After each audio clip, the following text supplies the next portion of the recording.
restoran, dan seterusnya. Untuk hari ini saya akan membahas mengenai khususnya pajak hotel, pajak restoran, dan pajak hiburan. Nah, untuk wilayah seperti DKI Jakarta yang sifatnya setara dengan provinsi, namun dia tidak ada pembagian provinsi atau kabupaten dengan kabupaten atau kota, maka pajak kabupaten kotanya ini dipungut bersama setara dengan pajak provinsinya, jadi dipungutnya itu secara pertama mengenai pajak hotel. Pajak hotel adalah pajak atas pelayanan yang disediakan oleh hotel, di mana hotel di sini adalah fasilitas penyedia jasa penginapan atau peristirahatan, termasuk jasa terkait lainnya, dengan dipungut bayaran yang mencakup juga motel, losmen, gubuk pariwisata, wisma pariwisata, pesanggerahan, rumah penginapan, dan sejenisnya, serta rumah kos dengan jumlah lebih dari 10 kamar. Selanjutnya, objek pajak hotel adalah pelayanan yang disediakan oleh hotel dengan pembayaran, termasuk jasa penunjang sebagai kelengkapan hotel yang sifatnya memberikan kemudahan dan kenyamanan, termasuk fasilitas olahraga dan hiburan. Nah, jasa penunjang di sini yang dimaksud meliputi fasilitas telepon, fax email, telex, internet, fotokopi, lalu fasilitas pelayanan cuci, setrika, transportasi, dan sejenisnya. Di sini mengatur tidak termasuk objek pajak hotel meliputi jasa tempat tinggal asrama yang diselenggarakan oleh pemerintah atau pemerintah daerah, jasa sewa apartemen, kondominium, dan sejenisnya, jasa tempat tinggal di pusat pendidikan atau kegiatan keagamaan, jasa tempat tinggal di rumah sakit, asrama perawat, panti jompo, panti asuhan, dan panti sosial lain yang sejenis, dan jasa biro perjalanan atau perjalanan wisata yang diselenggarakan oleh hotel yang dapat dimanfaatkan oleh umum.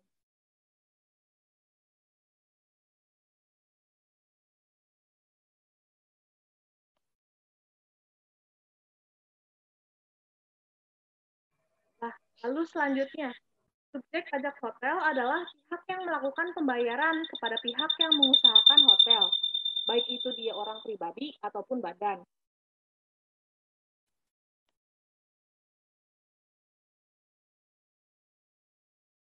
Lalu, wajib pajak hotel adalah orang pribadi atau badan yang mengusahakan hotel.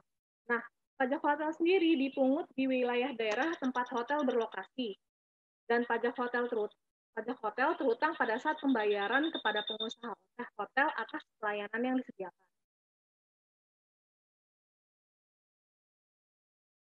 Lalu, dasar pengenaan pajak hotel atau DPP adalah jumlah pembayaran, termasuk setelah potongan harga atau yang seharusnya dibayar, atau voucher atau bentuk lain yang diberikan secara cuma-cuma kepada hotel. Nah, tarif pajak hotel ditetapkan dengan peraturan daerah, jadi tergantung dengan daerah masing-masing. Di sini diatur paling tinggi sebesar 10%. Nah, untuk perhitungan pajak hotelnya sendiri, itu adalah DPP dikalikan dengan tarif pajak hotelnya.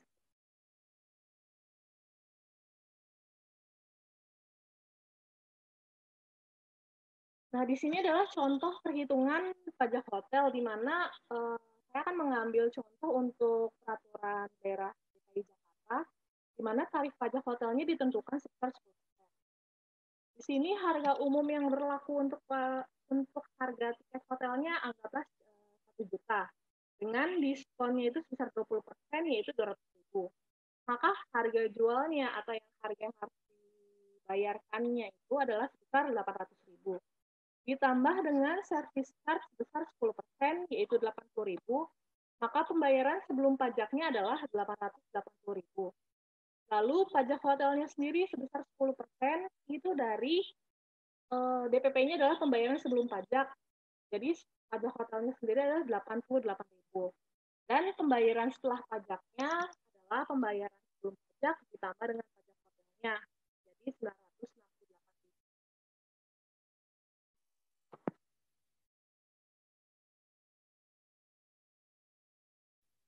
Lalu yang selanjutnya mengenai pajak restoran. Pajak atas pelayanan yang disediakan oleh restoran. Nah, restoran di sini yang dimaksud adalah fasilitas penyedia makanan dan atau minuman dengan dipungut bayaran yang mencakup juga rumah makan, kafetaria, kantin, warung, bar, dan sejenisnya, termasuk jasa boga atau. Nah, objek pajak restoran adalah pelayanan yang disediakan oleh restoran. Pelayanan yang dimaksud di sini meliputi pelayanan penjualan makanan dan atau minuman yang dikonsumsi oleh pembeli, baik dikonsumsi di tempat pelayanan maupun di tempat lain. Tidak termasuk objek pajak restoran adalah pelayanan yang disediakan restoran yang pengelolanya satu manajemen dengan hotel atau pelayanan yang disediakan oleh restoran yang nilai penjualannya tidak melebihi batas tertentu yang ditetapkan dengan peraturan daerah. Di sini contoh untuk DKI Jakarta ditetapkannya itu sekitar 200 juta. Nah, subjek pajak restoran adalah orang pribadi atau badan yang membeli makanan dan atau minuman dari restoran. Untuk wajib pajak restorannya sendiri adalah orang pribadi atau badan yang mengusahakan restoran. Untuk pajak restoran sendiri, dipungutnya itu di wilayah daerah tempat restoran berlokasi.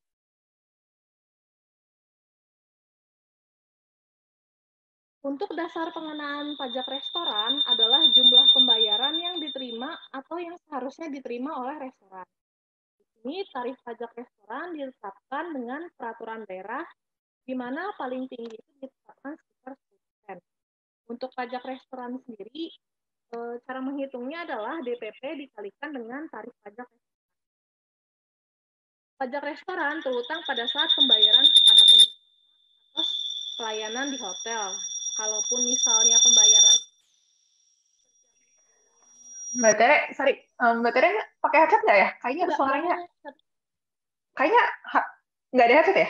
Iya, Kayaknya suaranya apa? Balik-balik gitu, itu menggema. dari yang komputer saya ya kayaknya ya. Iya, iya. Jadi kayak apa? Nendang balik gitu. Oh, ini sih juga. Mungkin dikecilin aja kali apa volume dari laptopnya.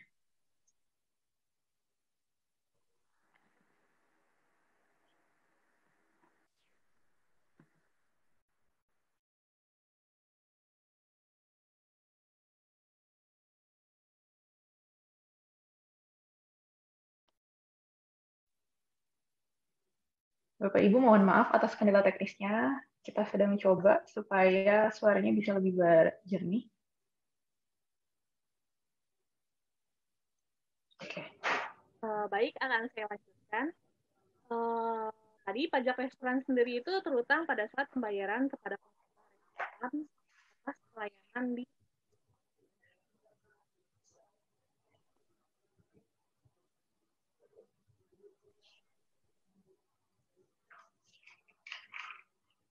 Nah, berikut adalah contoh perhitungan pajak hotel, di mana tarif pajak restoran untuk DKI Jakarta adalah 10%. Di sini, harga total makanan dan minuman sebesar 200.000 dengan service charge 5%, jadi 10.000. Lalu DPP pajak restorannya adalah harga total makanan dan minuman ditambah dengan service charge, jadi sebesar 210.000. Pajak restorannya sendiri 10.000, yaitu 21.000, maka pembayaran setelah pajaknya adalah 230.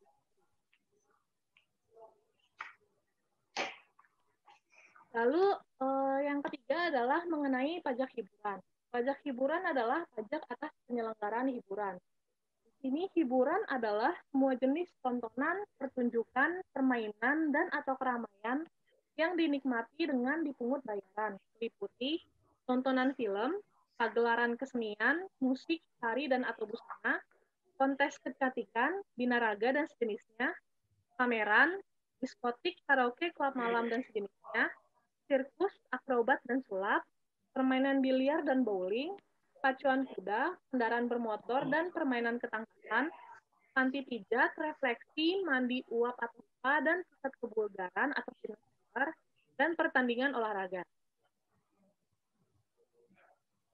Lalu, subjek pajak hiburan adalah orang pribadi atau badan yang menikmati hiburan. Jadi bisa dikatakan sebagai pihak yang menikmati hiburan atau pembelinya lah. Lalu wajib pajak hiburan adalah orang pribadi atau badan yang menyelenggarakan hiburan. Untuk dasar pengenaan pajak hiburan adalah jumlah uang yang diterima atau yang seharusnya diterima oleh penyelenggara hiburan, termasuk potongan harga dan tiket cuma-cuma yang diberikan kepada penerima jasa hiburan. Nah, di sini untuk undang-undang mengenai pajak daerah mengatur tarif pajak restoran ditetapkan dengan peraturan daerah. Paling tinggi adalah sebesar 35%. Namun untuk khusus hiburan berupa pagelaran busana, kontes kecantikan, diskotik, karaoke, klub malam, permainan ketangkasan, panti pijat dan mandi uap atau spa bisa ditetapkan tarif paling tinggi sebesar 75%. Lalu untuk khusus hiburan berupa kesenian rakyat atau tradisional dapat ditetapkan tarif paling tinggi sebesar 10%. Untuk pajak hiburan yang piutang dipungut di wilayah daerah tempat hiburan diselenggarakan. Cara penghitungannya adalah DPP dikali dengan tarif pajak hiburan. Nah, pajak hiburan terutang pada saat pembayaran atau penyelenggaraan hiburan apabila pembayaran dilakukan sebelum penyelenggaraan, maka pajak hiburan terutang pada saat pembayaran. Untuk contoh perhitungan pajak hiburan, saya mengambil untuk wilayah DKI Jakarta. Berdasarkan Perda DKI nomor 3 tahun 2015, ditentukan bahwa tarif pajak hiburan untuk hiburan tertentu adalah sebagai berikut. Saya mengambil dua jenis hiburan, yaitu pertunjukan film di bioskop ditetapkan sebesar 10%. Dan yang kedua, pagelaran kesenian, musik, tari, dan atau busana berkelas lokal atau tradisional ditetapkan sebesar 0%. Untuk perhitungannya sendiri, misalnya harga tiket bioskopnya adalah 50.000, lalu tarif pajak hiburannya itu 5.000, lalu pembayaran setelah pajaknya adalah 55.000. Nah, kalau misalnya Bapak Ibu perhatikan, misalnya di tiket bioskopnya itu tidak ada rincian harga tiket bioskop dan tarif pajak hiburannya, maka harga yang tertera di harga tiket tersebut itu sudah include dengan pajak hiburan. Lalu misalnya untuk harga tiket masuk pagelaran musik lokal, tadi kan disebutkan di sebelumnya untuk pagelaran musik kesenian, musik, tari, dan atau busana berkelas lokal atau tradisional ditetapkan sekitar 10%. Di sini HTM pagelaran musik lokal adalah 30.000, maka hiburannya adalah 0%. Dan pembayaran setelah pajaknya adalah 30.000. Lalu di sini adalah kewajiban pertama mengenai pajak hotel, restoran, dan pajak hiburan. Pertama, apabila Bapak Ibu sudah memenuhi syarat sebagai wajib pajak, maka Bapak Ibu wajib mendaftarkan diri ke Dinas Pelayanan Pajak Daerah terkait. Pajak hotel, restoran, dan pajak hiburan itu termasuk jenis pajak yang dibayar sendiri berdasarkan perhitungan wajib pajak. Jadi dari proses pendaftaran hingga pelaporan itu Bapak Ibu lakukan sendiri. Lalu wajib pajak wajib mendaftarkan diri dan objek pajak kepada kepala daerah untuk mendapatkan nomor pokok wajib pajak daerah atau NPWP menggunakan formulir pendaftaran wajib pajak daerah badan atau orang pribadi dan nomor objek pajak daerah menggunakan surat pendaftaran objek pajak daerah atau SPOPD. Untuk wajib pajak yang tidak mendaftarkan diri dapat diberikan NPWP secara jabatan berdasarkan data yang dimiliki daerah. Maksud yang secara jabatan di sini misalnya berdasarkan data yang daerah dimiliki. Ternyata Bapak Ibu itu sebenarnya sudah memenuhi syarat. Tere, sorry suaranya putus-putus. Sama bisa agak dikencengin dikit volumenya karena di kita kedengeran kecil. Suara kamu maksudnya pas ngomongnya. Kenapa? Suara pas ngomongnya mungkin bisa dibesarkan soalnya kecil kedengarannya. Oh ya, baik. Segini kedengeran? Yes. Oh, oke. Kedengeran. Di sini, baik saya lanjutkan. Untuk wajib pajak yang tidak mendaftarkan diri dapat diberikan NPWPD secara jabatan berdasarkan data yang dimiliki daerah. Misalnya daerah tempat Bapak Ibu hotel atau restoran atau hiburan yang diselenggarakan itu memiliki data kalau sebenarnya misalnya saya ambil contoh hotel Bapak Ibu itu memenuhi syarat sebagai wajib pajak. Nah, biasanya dari daerah itu tuh akan mengirimkan biasanya berupa surat himbauan kepada Bapak Ibu bahwa Bapak Ibu itu wajib mendaftarkan diri sebagai wajib pajak. Nah, semisal Bapak Ibu mengabaikan surat himbauan itu atau misalnya hal lainnya tidak mendapatkan surat himbauan tersebut dan tidak mendaftarkan diri, maka dari Dinas Pelayanan Daerah tersebut akan mengeluarkan NPWPD sendiri untuk Ibu Bapak. Jadi NPWPD itu dan nomor objek pajak daerahnya itu akan dikirimkan langsung ke Ibu Bapak. Jadi Ibu Bapak itu secara otomatis menjadi wajib pajak daerah. Berikut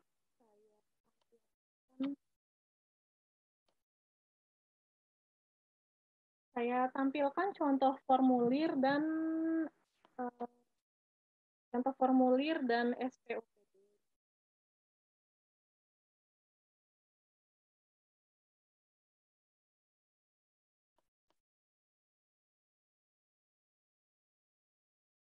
Nah, ini saya ambil untuk contoh daerah DKI Jakarta. Sebenarnya sih untuk bentuk formulirnya sih tetap belum keganti, screen-nya masih di PowerPoint, Tere? Masih di PowerPoint? Iya. Diklik dulu, change. Di Zoom-nya diklik dulu share screen buat ganti window.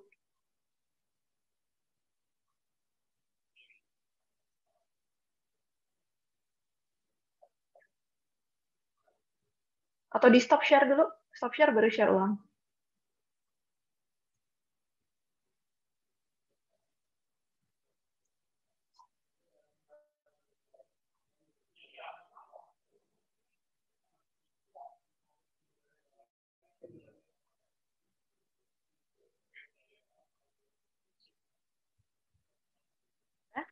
Oke, ya udah kelihatan. Nah, berikut ini bentuk formulir pendaftarannya. Jadi untuk formulir bakunya sih tetap harus mengikuti atau melihat dengan peraturan daerah terkait. Ini saya kalau bentuknya sih mungkin kurang lebih agak-agak mirip ya dengan seperti ini. Nah, di sini untuk DKI Jakarta biasanya untuk wajib pajak orang pribadi atau badan itu bentukannya itu terpisah. Di sini yang perlu diisikan adalah identitas wajib pajaknya, lalu sumber penghasilannya. Jadi di sini kegiatan ibu bapak, baik hotel, restoran, atau hiburan itu dicantumkan di sini. Lalu di sini alamat tempat tinggal ibu bapak atau pengurusnya. Lalu di sini adalah alamat tempat usahanya.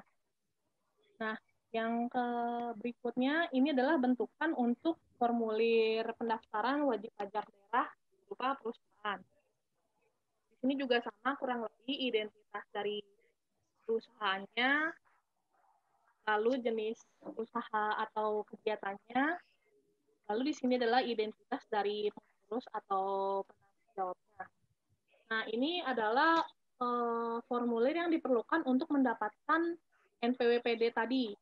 Nah, untuk mendapatkan nomor objek pajak daerah, itu ada formulirnya lagi. Ini adalah contoh surat pendaftaran objek pajak daerah untuk pajak hotel. Jadi, Ibu Bapak pasti akan menggunakan data objek pajaknya itu apa, pajak hotel, maka Bapak Ibu isikan lokasi hotelnya di mana, lalu lokasi apa, data wajib pajaknya seperti apa, rincian dari hotelnya itu seperti apa, dari klasifikasi usaha, luasnya, kepemilikannya.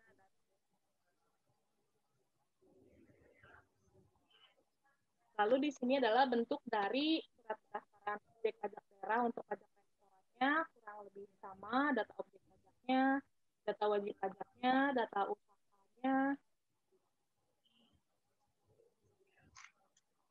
Begitu pula dengan untuk pajak hiburan, ini adalah bentukan surat pendaftaran objek pajak daerah, pajak hiburan, sama juga data objek pajak, data wajib pajak, pajak, data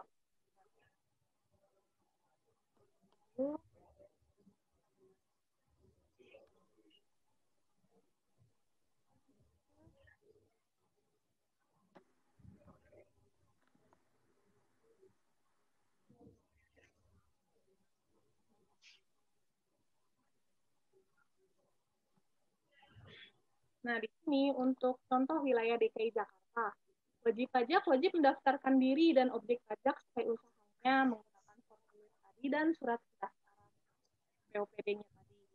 Nah, SPOPD wajib diisi dengan benar, jelas, dan lengkap, serta wajib ditandatangani oleh wajib pajak. Untuk SPOPD sendiri disampaikan dengan melampirkan dokumen umum, dokumen khusus, dan atau dokumen tambahan.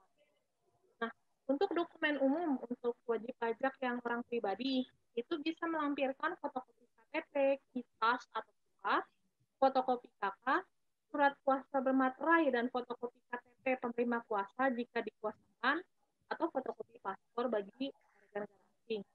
Lalu untuk wajib pajak badan, itu melampirkan fotokopi KTP, KIPAS atau kitab pengurusnya, surat kuasa bermaterai dan fotokopi KTP penerima kuasa jika dikuasakan, fotokopi akta pendirian dan perubahannya, dan fotokopi paspor bagi warga negara asing. Lalu untuk dokumen khususnya meliputi fotokopi NPWP, fotokopi akta pendirian dan perubahannya untuk wajib pajak badan, lalu fotokopi surat izin usaha perdagangan, fotokopi surat izin domisili, fotokopi izin pariwisata, dan fotokopi izin undang-undang bantuan. Nah, SPOPD sendiri disampaikan paling lama 7 hari kerja sebelum kegiatan hotel, restoran, dan hiburan dimulai. Untuk penyampaian SPOPD sendiri dilakukan dengan cara menyampaikan secara langsung ke Dinas Pelayanan Pajak terkait, dikirimkan melalui pos tercatat, atau dikirimkan melalui perusahaan ekspedisi atau jasa kurir. Untuk wilayah DKI Jakarta, penyampaian SPOPD bisa dilakukan secara online melalui pajakonline.jakarta.go.id. Nah, untuk daerah lainnya ini bisa dicek ke peraturan daerah atau peraturan gubernur lainnya. Itu apakah bisa melalui manual, jadi mengisi formulir-formulir tadi, atau dengan cara online, misalnya di website layanan pajak daerah. Nah, setelah Ibu Bapak mendaftarkan wajib pajak, maka Ibu Bapak berusaha, lalu dihitung pajaknya, pajak hotel atau restoran atau hiburan terhitung, maka langkah selanjutnya adalah melakukan pembayaran pajak utang. Untuk penyetoran pajak hotel, pajak restoran, dan pajak hiburan dilakukan menggunakan namanya surat setoran pajak daerah melalui bank atau sistem pembayaran lainnya melalui perda atau sesuai perda yang berlaku. Untuk jangka waktu penyetoran pajak adalah paling lama 30 hari kerja setelah saat berutangnya pajak, disesuaikan dengan peraturan daerah yang berlaku.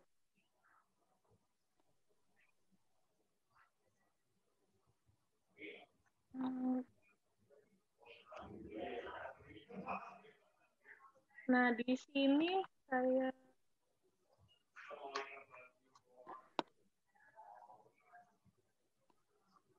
Nah, ini kurang lebih bentukan dari surat setoran pajak daerah. Jadi di sini Bapak Ibu mencantumkan nama wajib pajaknya, alamat, NPWP atau dan NPWP-nya, jenis, nama, alamat objek pajaknya, masa dan tahun pajaknya. Nah, misalnya Bapak Ibu melakukan setoran bulanan yang biasa, maka setorannya itu untuk yang masa dicentang yang masa.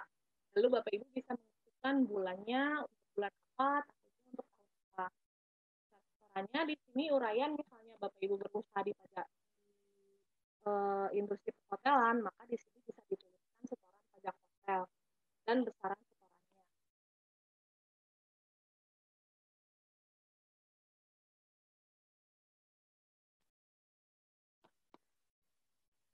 Lalu yang berikutnya,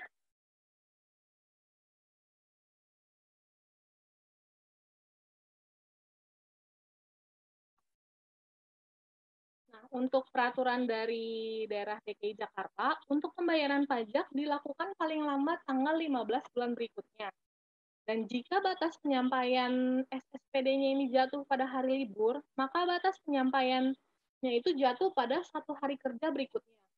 Dan jika pembayaran dilakukan setelah jatuh tempo, maka dikenai sanksi administrasi berupa bunga keterlambatan bayar sebesar 2% per bulan. Misalnya, untuk masa pajak Oktober 2020, pajak hotel terutang sebesar 1 juta rupiah.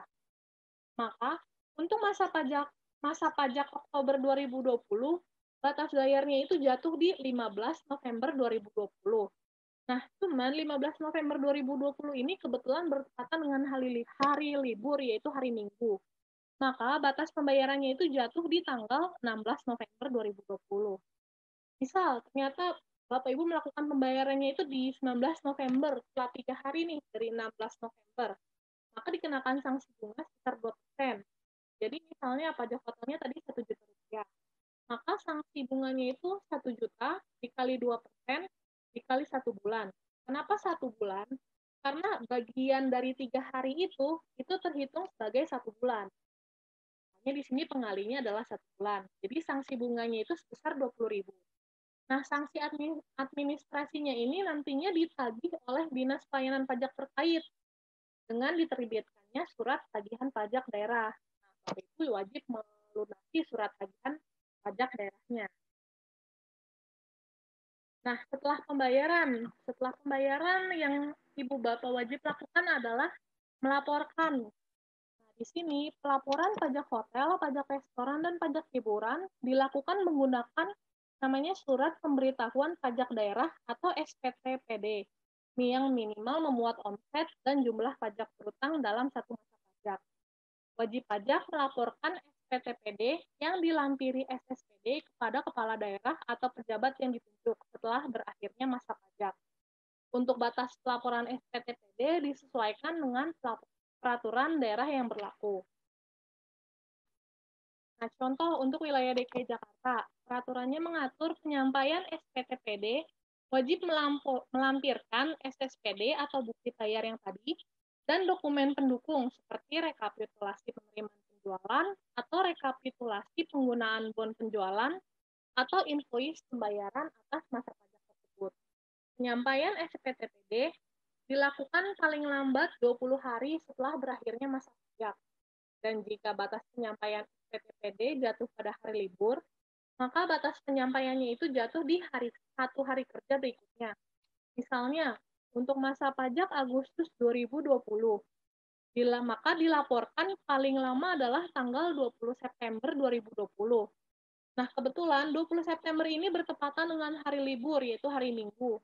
Maka batas penyampaian SPTPD-nya yang masa pajak Agustus tersebut jatuh pada tanggal 21 September 2020.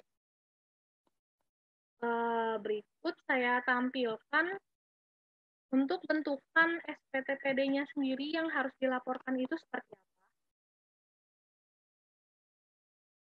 Nah, ini saya juga mengambil untuk yang DKI Jakarta, bentukan SPTPD-nya untuk masing-masing pajak itu berbeda. Jadi Bapak Ibu bisa lihat di sini, ini adalah untuk khusus pajak hotel.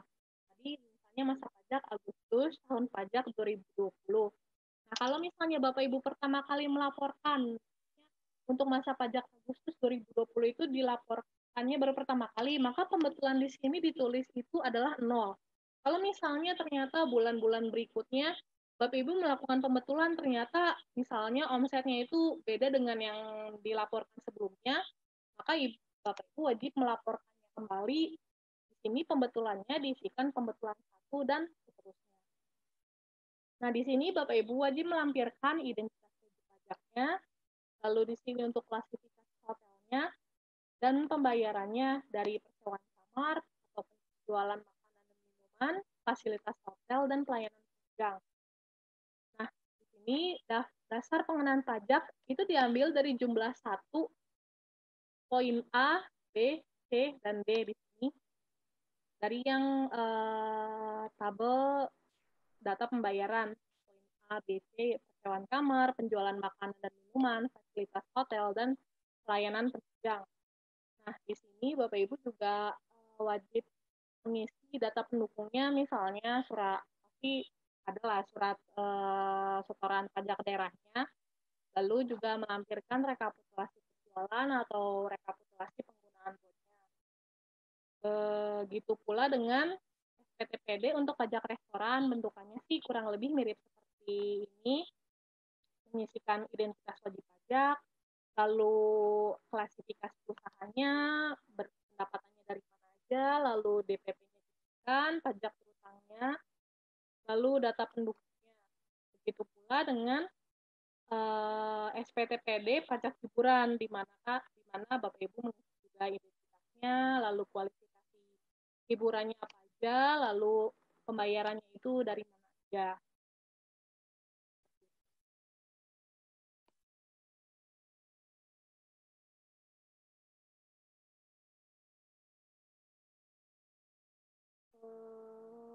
Kiranya untuk materi hari ini sudah sampai pelaporan pajak. Itu yang bisa saya sampaikan hingga hari ini. Untuk jika ada pertanyaan, boleh disampaikan. Oke, terima kasih banyak Mbak Tere. Mbak Tere, video kamera, posisi kameranya kayaknya kepotong deh. Apa? Posisi kameranya kayaknya kepotong. Oke, udah. Nah, mungkin kita akan lanjut ke sesi tanya jawab ya Bapak Ibu dan teman-teman UMKM. Kalau misalnya ada pertanyaan, silahkan dituliskan di kolom chat. Itu sudah ada satu pertanyaan masuk nih ya. Saya akan coba bacakan dari Helmariton Simanjuntak. Pembayaran pajak resto dihitung penjualan. Jika ada diskon, promo beli satu dapat dua, dari mana dasar pengenaan pajak resto? Karena petugas seringkali lihat dari omset dan dikenai 10%. Gimana nih kalau buy one get one free berarti ya? Jadi kalau misalnya untuk pajak restoran itu juga nilainya itu dikurangin dari diskonnya, misalnya kayak promo buy one get one gitu kan ya. Misalnya harga minumannya itu 10.000, normalnya untuk satu minuman 10.000, tapi ternyata dapat dua. Nah, untuk dasar pengenaan pajak restorannya ini itu setelah diskon. Anggapannya kan normalnya dengan dua minuman itu pasti akan membayar 20.000. Tapi ternyata yang kita bayar adalah hanya 10.000. Maka dari itu untuk dasar pengenaan pajak restorannya itu dari yang 10.000 itu. Dari yang 10.000 ya. Jadi setelah dipotong diskon atau setelah dipotong promo. Seperti itu Bapak, semoga menjawab ya. Nah, sambil menunggu pertanyaan yang masuk nih, kalau misalnya ada pertanyaan lagi yang masuk, silakan ya Bapak Ibu disampaikan di kolom chat. Sambil menunggu, mungkin saya ada pertanyaan nih. Mungkin dari teman-teman UMKM tuh ada yang bingung ya. Saya udah punya NPWP tuh dari kantor pajak ya, kantor pajak, Direktorat Jenderal Pajak. Apakah tetap harus bikin NPWP daerah lagi? Apa sih bedanya NPWP dan NPWPD? Hah? Kenapa mau dilangin? Kan saya sudah punya NPWP nih. Apakah perlu membuat NPWP daerah lagi? Gitu. Dan apa sih bedanya antara NPWP daerah dan NPWP yang dari Direktorat Jenderal Pajak? Oh, oke. Jadi perlu diperhatikan. Jadi kan kalau misalnya untuk sistem perpajakan Indonesia itu ada pajak pusat dan pajak daerah. Nah, untuk NPWP, bentar. Nah, Halo? ya. Nah, Ya. untuk NPWP itu bisa dibilang untuk kewajiban pajak pusat. Jadi pajak pusat itu biasanya meliputi PPN atau PPH.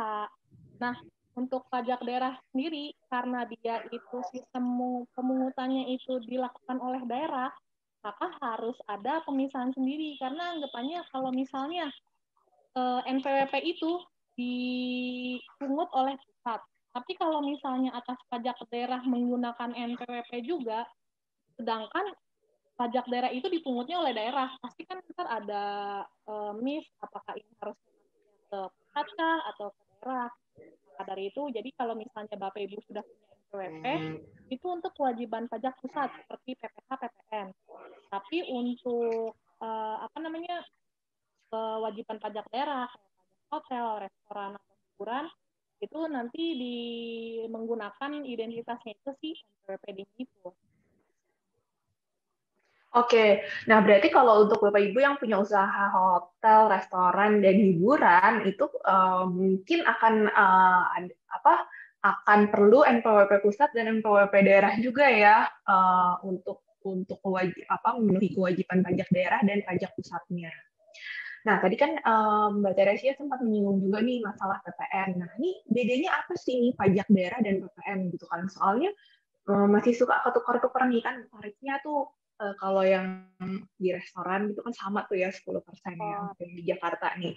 Kan kalau PPN juga tarifnya 10% gitu. Apa sih yang membedakan antara PPN dan mungkin kita sering sebutnya kalau pajak restoran di pajak daerah itu PB1 gitu ya. Apa sih bedanya gitu?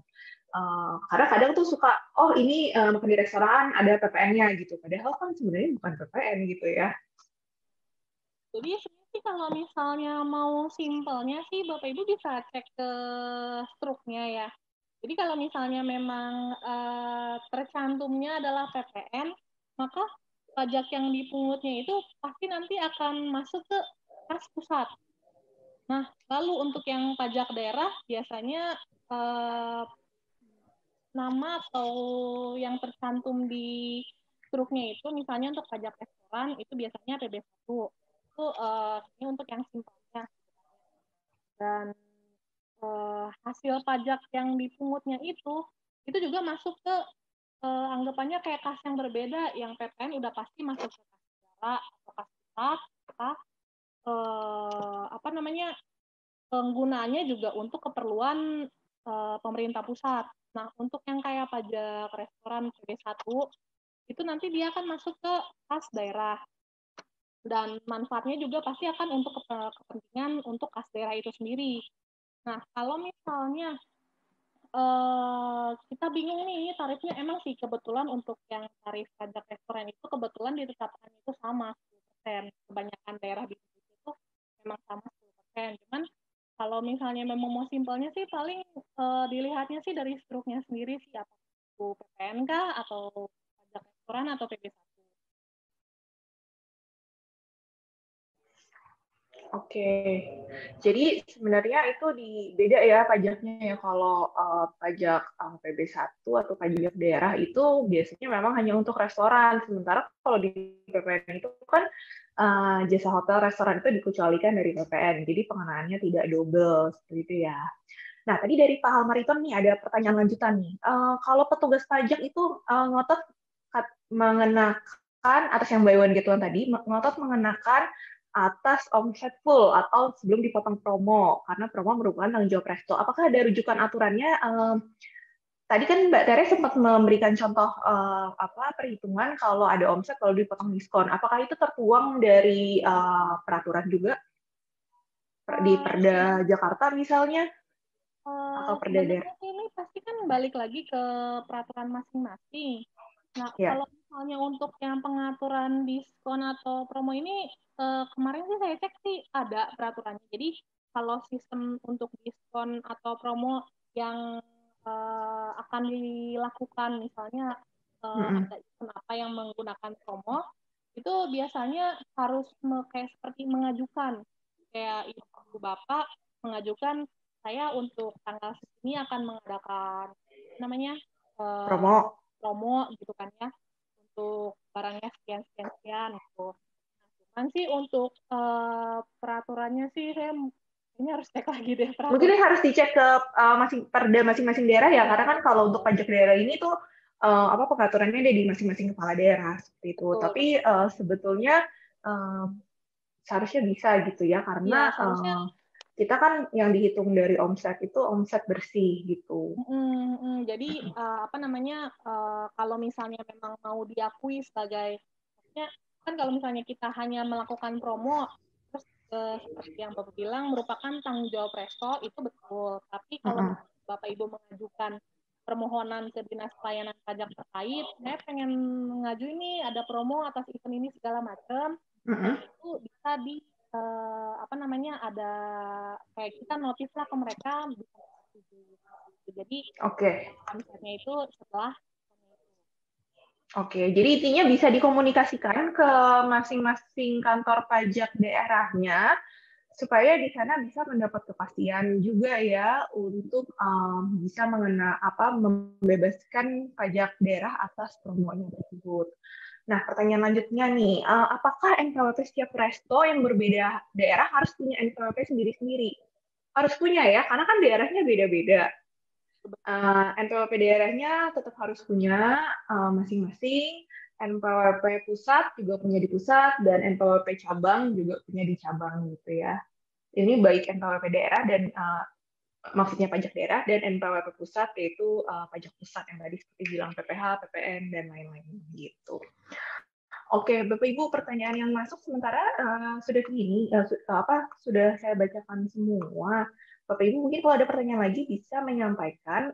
Kita mungkin tunggu 2 menit lagi sambil menunggu apabila masih ada pertanyaan yang masuk nih. Mungkin aku mau nanya nih, kalau misalnya ya tadi kan disebutkan ya kalau di Jakarta itu omset minimal setahun 20 juta. 100 berapa? 200 juta, sorry. 200 juta. Berarti itu kan sekitar 500 ribuan sehari ya. Berarti kan untuk usaha yang memang omsetnya itu belum mencapai itu kan tidak wajib mendaftarkan diri untuk mendapatkan NPWP daerah begitu ya. Oke. Dan yang saya tahu di Jakarta kemarin ini pas COVID itu ada juga fasilitas untuk tangan atau penundaan pajak, pembayaran pajak daerah karena bagi usaha-usaha yang terdampak tadi itu mempunyai kesempatan untuk menunda ataupun kalau misalnya telat bayar itu bisa mengajukan permohonan pembebasan denda gitu untuk terkait tahun 2020 ini terutama dari bulan Maret sampai bulan sekarang gitu ya. Dan saat itu kan juga banyak tuh usaha-usaha restoran yang tutup, tidak bisa beroperasi, jadi tidak menyetorkan pajak daerah. Oke, kelihatannya sudah tidak ada lagi pertanyaan yang masuk. Terima kasih banyak Bapak Ibu sudah bergabung di kelas online Smesco di Jumat siang hari ini. Minggu depan kita akan membahas mengenai penerbitan e-bukti potong PPh pasal 23 yang mana baru diterapkan sekitar 2 bulan lalu gitu ya. Mungkin ada Bapak Ibu yang masih belum terbiasa untuk menerbitkan e-book PPh pasal 23. Minggu depan kita akan membahas secara detail bagaimana caranya menerbitkan e-book PPh pasal 23. Terima kasih banyak pada Teresia yang sudah bersedia membagikan ilmunya terkait pajak daerah siang hari ini. Terima kasih juga kepada Bapak Ibu dan tim Smesco yang sudah mendukung acara ini. Kelas ini merupakan inisiasi dari Kementerian Koperasi dan UMKM beserta Smesco Indonesia. Selamat sore, selamat berakhir pekan. Terima kasih.